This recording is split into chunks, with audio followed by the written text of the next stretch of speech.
Hi guys, it's Patty from I Can't Wait. I hope everyone had a lovely Christmas and you're having a wonderful start to your new year. I'm sorry I haven't made a video for probably 2.5 weeks, but I've been really busy with the holidays and having all my family here for Christmas and then going camping for New Year's.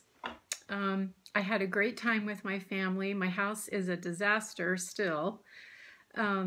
I'm just now starting to put away my Christmas decor, and we went camping to the high desert of California on December 27th through the 1st of January. We had a wonderful time with our friends, as we always do, and the weather was perfect. It was like 65 to 68 degrees, and we had a great time as always. I wanted to start with my stats and my story, if you haven't seen my videos before. On April 19th, 2017, I underwent vertical sleeve gastrectomy, or VSG, weight loss surgery with Dr. Mario Almanza of Weight Loss Agents in Tijuana, Mexico. My weight the day of surgery was 265.0 pounds. The last time I came to you, I was 188.4 pounds, but I was a bad girl over the holidays, and I ate, and I ate, and I ate the bad carbs and all the things I shouldn't have been eating, so I know I gained weight. I don't want to weigh because I don't want that emotional scar to be in my head. I want to start afresh when I weigh next time, and hopefully it'll be close to where I was before I went off the deep end. I said I was just going to eat one meal and not go off the deep end, but you know what? I lied. I did go off the deep end, and I know why, and later on in this video I'll tell you some things that I learned. Oh, this is my week 37, by the way. Almost 9 months, I guess, in a couple of weeks. I don't really make New Year's resolutions because for my whole life it was lose weight, lose weight, lose weight, get in shape.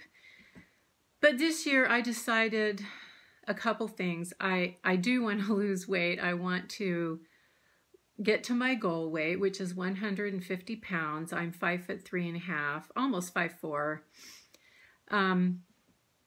That's my ultimate goal. But for right now, I have a bunch of mini goals, which is 5-pound increments.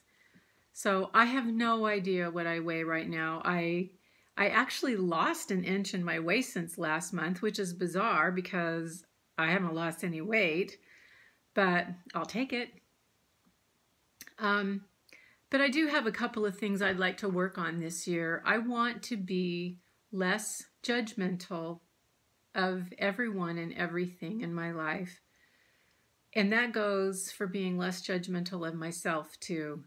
I want to treat myself with the same kindness that I treat other people with and stop getting down on myself. I had a few days this last week where I was eating chips and candy and Lord knows everything else there is to eat. I didn't eat ice cream and I didn't eat cake, but I think I ate everything else.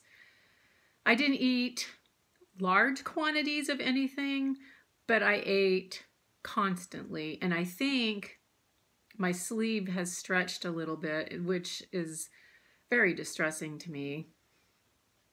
I don't know, maybe it's just because I'm so far out from surgery now that I can eat more, but I can eat over a cup of food now, which is kind of scary because before I could only eat, you know, a few bites and I was full.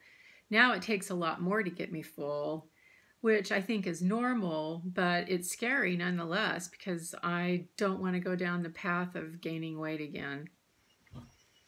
I decided to do a no-weigh January because I just really don't want to have the stigma of a huge gain. And my 60th birthday is coming up in a couple of weeks.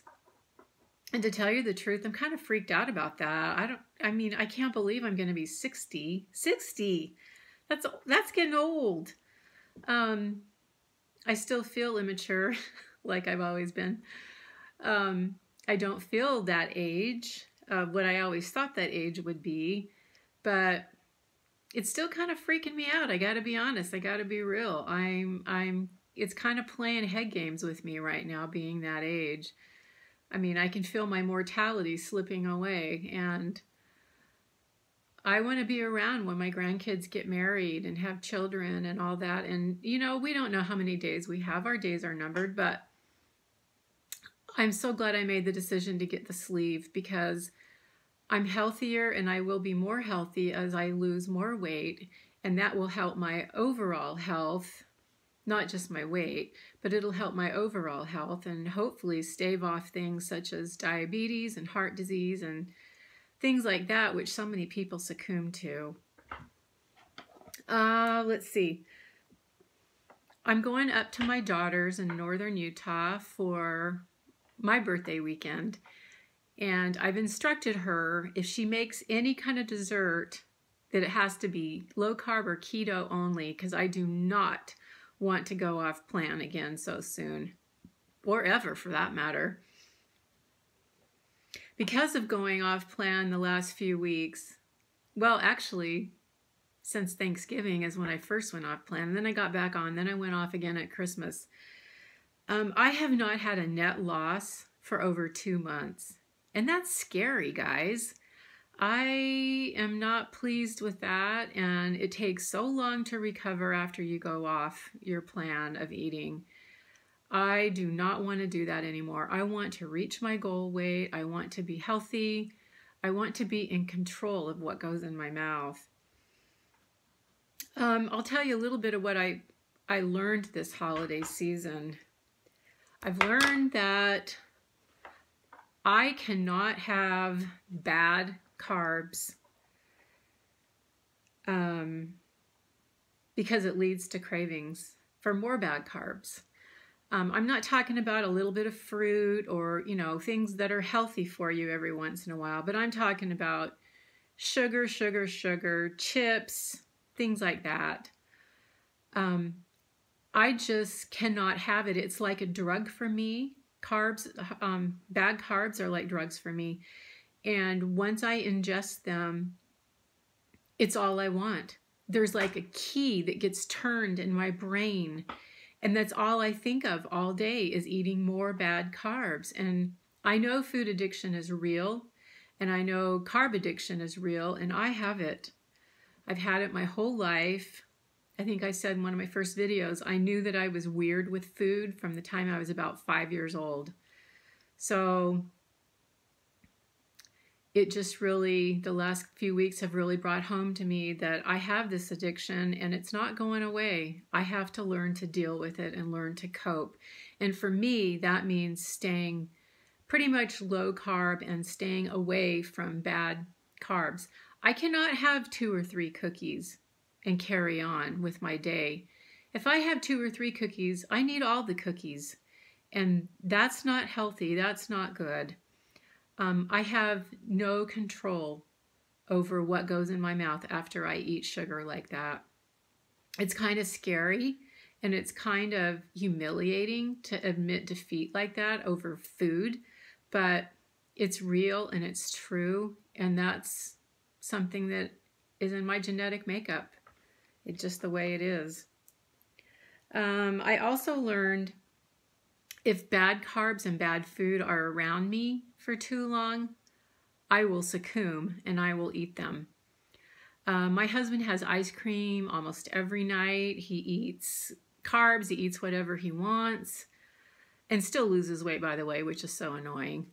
But when I was camping, it was kind of like I was a captive audience because we had some chips and desserts and things, and I was bored, so I ate them.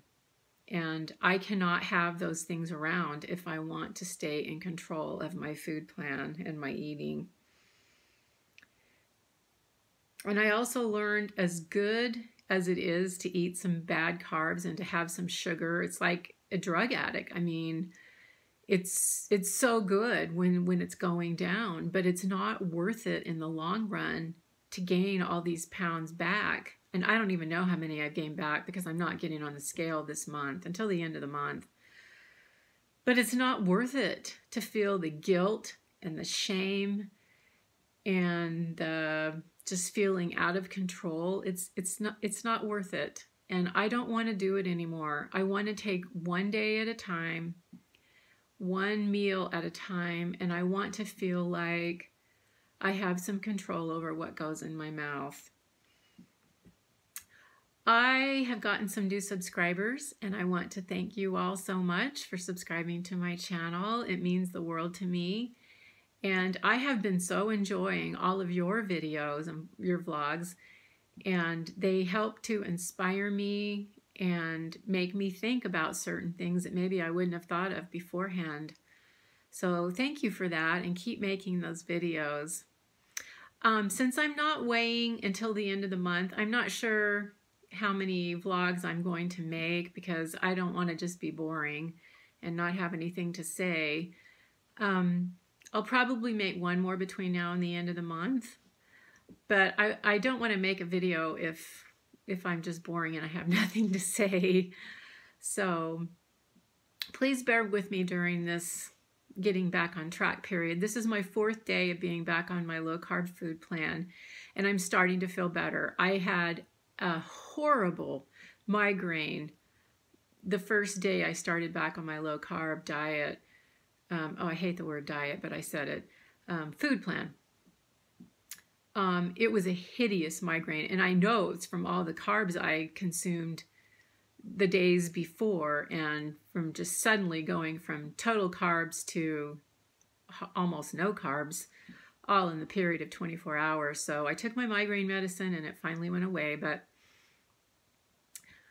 it wasn't pleasant. It wasn't fun at all. So that's one of the things that happens when you go from eating carbs to eating very low carbs. Well, thanks again for everything. Thanks for watching. I really appreciate it. I hope everyone has a wonderful new year, and I hope that you all have health and love and happiness coming your way. We're in this journey, on this journey together, and you help me, and I hope maybe I help somebody a little bit in some way at some point. Keep making your videos, and I'll keep watching. And until next time, thanks. Bye-bye.